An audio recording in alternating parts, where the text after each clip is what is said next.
Olivier Cadic. Merci, Monsieur le Président.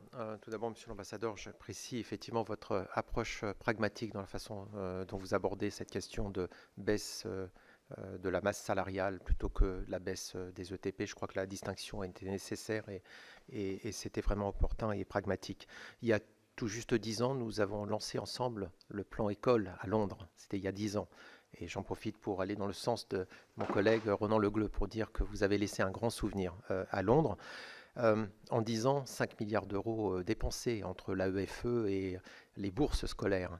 Et il sera peut-être temps effectivement de faire un bilan de cela, puisque en 10 ans, il s'est créé juste 50 écoles françaises à l'étranger, quand dans le même temps, il se crée plus de 5000 écoles anglaises et américaines.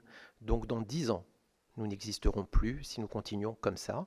Donc je pense qu'il est aussi opportun que vous ayez cette analyse pour savoir si toute cette dépense que nous faisons actuellement est le bon signe pour pouvoir exister dans le futur. Mais ma question concernait la gestion du parc immobilier. Les ambassades, les résidences sont la vitrine française, un instrument de communication pour nous à l'étranger et un plan de cession récemment, enfin dans les années précédentes, qui était justifié par le fait que ça nous dégagerait des crédits pour pouvoir entretenir le parc immobilier restant.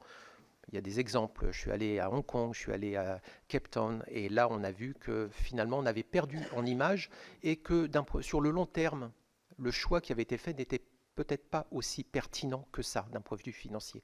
Est-ce que vous avez fait une étude pour faire un bilan de ces dernières années dans ce domaine?